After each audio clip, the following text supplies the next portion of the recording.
네, 안녕하십니까. 더불어민주당 국민소통위원회 4월 1일 화요일 주요 현황 대응 및 민주파출소 제보 현황 브리핑 말씀드리겠습니다. 함께 하신 분 소개 먼저 드리겠습니다. 전영기 국민소통위원장 오셨습니다. 허위조작 정보감시단 양문석 의원님, 김동화 의원님 함께 하셨습니다.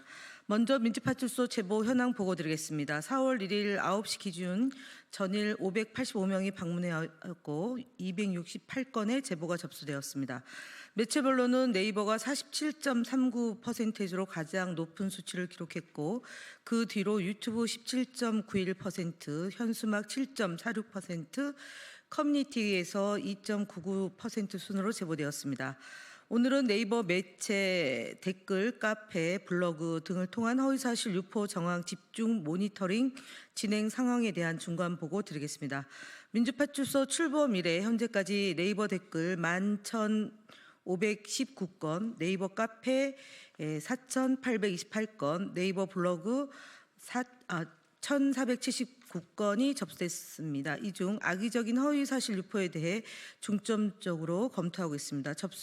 접수된 사례 중에서 특정 정치인을 향한 증오를 종교적 신앙을 자의적으로 해석해서 작성한 내용이 다수 포함되어 있습니다. 우리 하나님께서 이재명을 심장마비로 데려가실 것이라고 믿습니다와 같은 혐오를 정당화하려는 시도가 보입니다. 그 다음 내용은 양문석 의원님이 하시겠습니다. 또한 별도로 제보된 댓글 19만 3,236건 중에 특정 사용자 간 총 1,255회, 1,057회에 걸쳐 반복적으로 대화를 주고받은 기록이 확인되었습니다.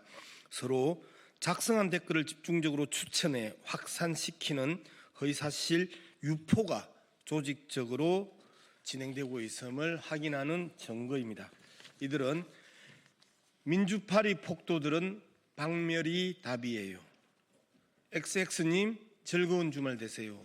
반국가 세력 바퀴벌레 밟아버려야 나라가 깨끗해져요. XX님 즐거운 주말 되세요와 같이 혐오적 발언이 일상적인 인사를 덧붙이며 유대감을 형성하고 혐오를 유의처럼 소비하는 경향이 있었습니다. 게다가 더불어민주당 180마리와 댓글단 일찍 몇 마리만 골라서 죽창으로 뱃돼지 창작 꺼내면 된다와 같은 극단적인 폭력 조장 발언도 서슴지 않고 게시하는 모습들이 보였습니다. 특히 공정한 재판 방어권 보장 안 되는 헌재는 마땅히 해체하고 불태워져야 한다 하며 헌법재판소를 위협하는가 하면 광화문에 1,000만이 모여 국민저항권을 발동해야 한다는 등 선동적 주장을 확산시키려는 시도 또한 있는 것으로 분석됐습니다. 허위조작 정보감시단은 이 같은 조직적 댓글 테러, 여론조작 등 정황이 있는 게시글과 댓글을 더 심층적으로 분석해 폭력적이고 반헌법적인 여론조작 현황을 포착하고 적극 대응하겠습니다.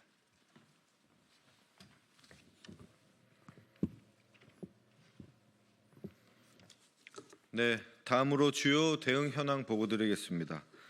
국민의힘 거짓 현수막에 대한 고발 계획 및 선관위 신고 관련 보고 드립니다.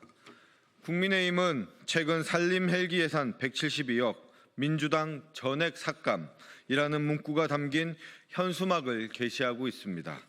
그러나 이는 명백한 허위 사실이며 국민을 기만하는 왜곡된 주장입니다. 국힘당은 거짓으로 국민을 속이는 것 이외에 할 수 있는 것이 없는 것입니까?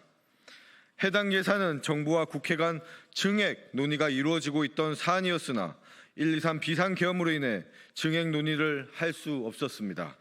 즉 민주당이 삭감한 것이 아니라 정부가 증액하지 않은 것입니다. 또한 시당초 본 예산에 위 금액이 반영되지 않았습니다. 이러한 책임은 정부에 있고 또한 국힘에게 있다고 말씀드리고 싶습니다. 그럼에도 불구하고 국민의힘은 이를 민주당의 책임인 것처럼 왜곡하며 거짓된 정치 선동을 하고 있습니다. 이에 더불어민주당은 국민을 현혹시키는 허위 현수막에 대해 중앙선거관리위원회에 즉각적인 현수막 철거를 요청하였고 또한 경찰에 고발 조치를 취할 예정임을 밝힙니다.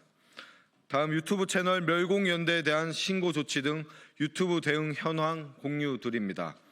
유튜브 채널 멸공연대는 쇼츠 위주로 콘텐츠를 업로드하며 특정 발언이나 장면을 기계적으로 짜집기에 민주당의 불리한 내용은 과장하고 유리한 내용은 의도적으로 축소 왜곡하는 방식으로 콘텐츠를 제작하고 있습니다. 이는 유튜브 커뮤니티 가이드라인상 금지된 오정보 및 조작된 콘텐츠에 해당합니다. 이에 따라 해당 채널에 대해 유튜브 측에 신고 조치를 완료하였습니다. 아울러 지난 3월 31일 유튜브 본사 측에 향후 협조를 위한 공문을 공식 발송한 바 있으며 이에 대해 유튜브 측은 의사소통 채널을 구축하고 향후 협업 가능성에 대해 긍정적으로 회신하였습니다. 유튜브의 신속한 대응에 감사드리며 더불어민주당은 앞으로도 허위 정보와 조작 콘텐츠로부터 공정한 온라인 여론 환경을 지키기 위해 적극적으로 대응해 나갈 것입니다. 건전한 플랫폼 생태계를 위한 유튜브 측의 지속적인 협조와 책임 있는 조치를 기대합니다. 다음 스카이데일리와 더 퍼블릭을 언론중재위원회에 제소한 내용 보고드립니다. 이재명 대표가 산불 피해자를 향해 욕설을 했다는 확인되지 않은 주장에 대해 스카이데일리와 더 퍼블릭은 마치 사실인 것처럼 보도했습니다. 이는 공정해야 할 언론이 일방적인 주장에 근거해 사실과 다른 주관적인 해석을 덧붙여 이재명 대표를 폄훼하려는 의도가 엿보이는 보도입니다. 이에 두 언론사를 언론중재위원회에 제소하였습니다. 네, 국민의힘 거짓말 시리즈 78번째 말씀드리겠습니다. 권영세 국민의힘 비대위원장은 3월 31일 자당의 비상대책위원회에서 마은혁 후보자는 우리법 연구회, 인민노련 출신의 극단적인 편약 인사로 여야 합의 없이 민주당이 단독으로 추천한 후보라고 주장했습니다. 하지만 해당 발언은 자당의 공문을 뒤집고 헌법재판소의 판단을 정면으로 부정하는 명백한 거짓말입니다.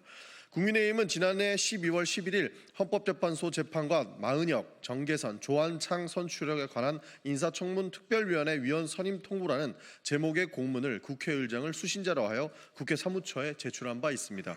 이는 헌법재판관 추천 당시 국민의힘에도 해당 3인에 대해 사실상 동의했다는 것을 증명하는 공문입니다.